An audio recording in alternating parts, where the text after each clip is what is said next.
কোনো অনুদান চাই না, শুধু একটাই চাই, ওসমান হাদির অসমাপ্ত বিপ্লবকে আপনারা সমাপ্ত করবেন। আপনারা যদি রাজি থাকেন আমার সাথে ওয়াদা করেন, ইনসাফের বাংলাদেশ গঠন না হওয়া পর্যন্ত আপনারা শান্ত হবেন না। আপনারা হাদিকে ভালোবাসেন, হাদির বিচার চান, ওই শাহবাগকে ফ্যাসিবাদ মুক্ত, ভারতীয় আধিপত্যবাদ মুক্ত কায়েম করতে হলে আপনাদেরকে আন্দোলন অব্যাহত রাখতে হবে। আমি এখানে ওসমান হাদির ভাই হিসেবে আসি নাই, আমি হাদির একজন সহযোদ্ধা ছিলাম। হাদি যখন গুলিবিদ্ধ হয়েছে, একই রিকশার বাম পাশে আমি বসা ছিলাম। হাদি ডান পাশ থেকে সন্ত্রাসীদের হাতে গুলিবিদ্ধ হয়েছে। কান্না করার জন্য আমরা রাজপথে নামি নাই। শহীদ ওসমান হাদি যখন জুলাই আন্দোলনে অংশগ্রহণ করে, তার ওয়াইফ, সন্তান সম্ভা ছিলেন। দিনের পর দিন, রাতের পর রাত যখন বাসায় ফিরতে পারেন নাই, আমাদের পরিবারের পক্ষ থেকে তাকে বারবার বলা হতো পরিবারের কথা চিন্তা করতে হবে, নিজের নিরাপত্তার কথা চিন্তা করতে হবে। তার একটাই জবাব ছিল, আমাকে আমার আল্লাহ রক্ষা করবে। আমি যদি চলে যাই, এদেশের 18 কোটি জনতা আমার পরিবারকে দেখে রাখবে। এর চেয়ে বড় নিরাপত্তা আর কেউ দিতে পারবে না। যদি আমি আমার রবের ডাকে সাড়া দিয়ে চলে যাই, আপনি শহীদের ভাই হবেন। আমার মাকে বলেছিল, আমি যদি মা চলে যাই, আপনি শহীদের মা হবেন। এর চেয়ে আর গর্বের কিছু নাই। কিন্তু আমি শহীদের ভাই হতে চাই নাই। আমি চেয়েছিলাম রাজপথে বিপ্লবী ওসমানের পাশে থেকে এই বাংলাদেশকে আধিপত্যবাদ মুক্ত করতে। আমি চেয়েছিলাম ইনসাফের বাংলাদেশ যতদিন পর্যন্ত গঠন না হবে, আমরা রাজপথ ছাড়ব না। কিন্তু আজকে ওসমান চলে গেছেন, আল্লাহ ওকে তার সর্বোচ্চ পুরস্কার দিয়ে নিয়ে গেছেন। শুক্রবারে জুমার নামাজের পরে সে গুলিবিদ্ধ হয়ে পরবর্তী শুক্রবার রাতে সে ইন্তেকাল করেছেন সিঙ্গাপুরে। আমাদের পরিবার, ইনকলাব মঞ্চের ভাই ব্রাদাররা আমরা ঘটনার আকস্মিকতায় ধুমড়ে মুচড়ে গেছি। আমরা এখনো স্বাভাবিক জীবনে ফিরতে পারি নাই। জানি না আমরা স্বাভাবিক জীবনে ফিরতে পারবো কিনা। আমাদের শহীদ পরিবার, ইনকলাব মঞ্চ, ওসমানগণের লাখো লাখো ভালোবাসার জনগণ, বিপ্লবী ছাত্র জনতা, সবার কাছে আমার একটাই দাবি, ওসমান যে বিপ্লবী আন্দোলন করেছিলেন, সে যে আন্দোলনের জন্য শহীদ হয়েছেন, পরবর্তীতে তার অসমাপ্ত বিপ্লবকে আপনারাই সমাপ্ত করবেন ইনশাআল্লাহ। আমরা ওসমান হাদির পক্ষ থেকে কোনো পারিবারিক আর্থিক সহযোগিতা চাই না, কোনো অনুদান চাই না, শুধু একটাই চাই, ওসমান হাদির অসমাপ্ত বিপ্লবকে আপনারা সমাপ্ত করবেন। আপনারা যদি রাজি থাকেন আমার সাথে ওয়াদা করেন, ইনসাফের বাংলাদেশ গঠন না হওয়া পর্যন্ত আপনারা শান্ত হবেন না।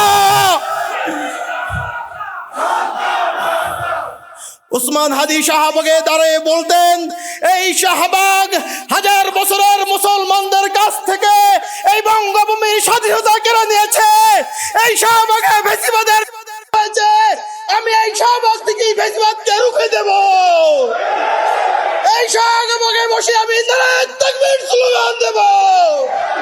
যদি আপনারা হাদিকে ভালোবাসেন, হাদির বিচার চান, ওই শাহবাগকে ফ্যাসিবাদ মুক্ত, ভারতীয় আধিপত্যবাদ মুক্ত কায়েম করতে হলে আপনাদেরকে আন্দোলন অব্যাহত রাখতে হবে। আমি আমার বক্তৃতা শেষ করছি। আপনারা হাদির 8 মাসের সন্তানের জন্য দোয়া করবেন, ওর ওয়াইফের জন্য দোয়া করবেন। হাদির ছোট বোন, আমার বাবা মৃত্যুর পরে আমরা 2 ভাই অসহায় ছিলাম। আমার ছোট বোন আমাদেরকে বড় করেছেন, তার বেতনের টাকা দিয়ে আমাদেরকে পড়াশোনা করেছেন।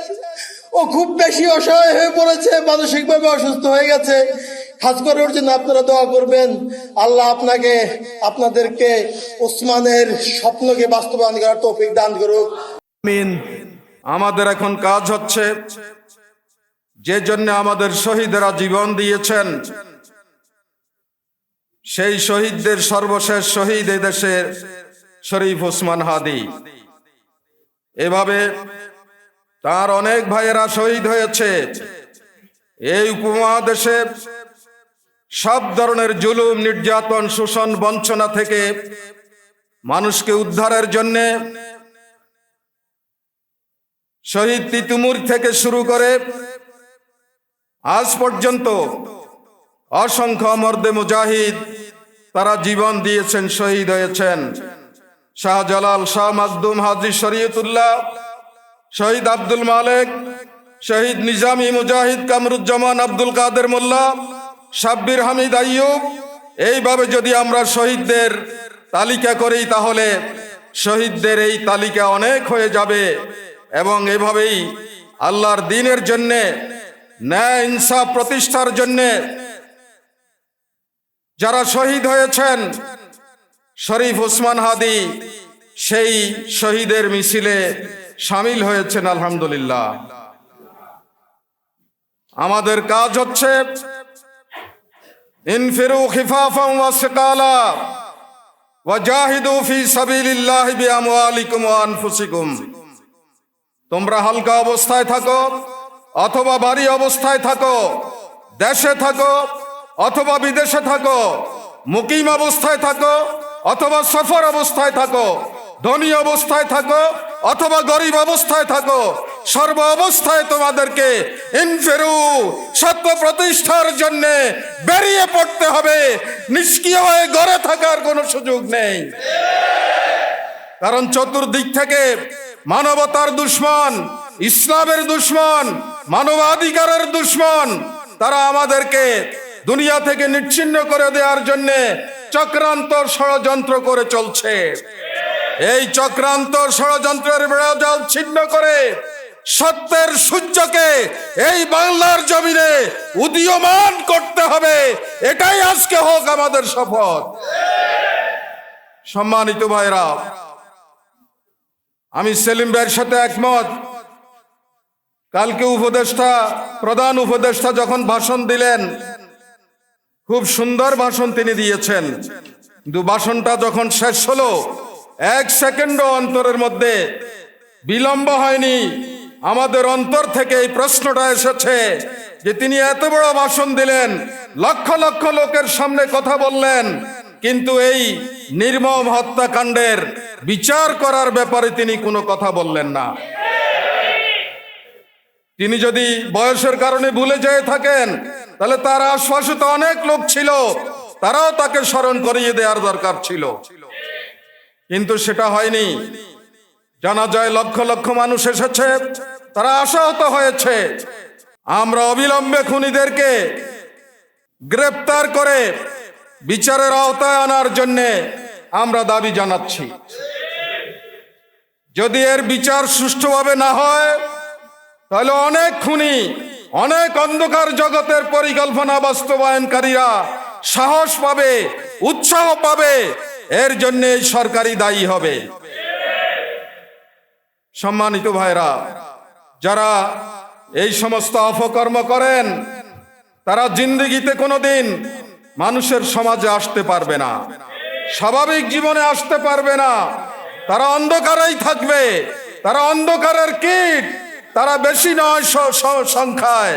সুতরাং আমরা যদি ঈমানি জজবা নিয়ে সামনে এগুতে পারি, ঐক্যবদ্ধভাবে যদি আমরা সামনে এগুতে পারি, জুলাই যোদ্ধাদের সেই ত্যাগ এবং কোরবানিকে আমরা স্মরণে রেখে আমরা যদি আগামী দিনের সৎ, মানবিক, কল্যাণধর্মী বাংলাদেশ গড়ার জন্য ঐক্যবদ্ধভাবে ভূমিকা পালন করতে পারি, তাহলে শহীদ ওসমান হাদির এই আত্মত্যাগ সার্থক হবে।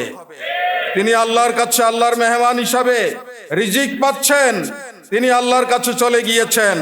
কিন্তু আমরা আমাদের কার্যকলাপের মধ্য দিয়ে আল্লাহ তাআলার কাছে এটা প্রমাণ করতে হবে যে আমরাও তোমার জন্য, তোমার দ্বীনের জন্য, মানুষের অধিকারের জন্য রক্ত দিতে প্রস্তুত, শহীদ হতে প্রস্তুত।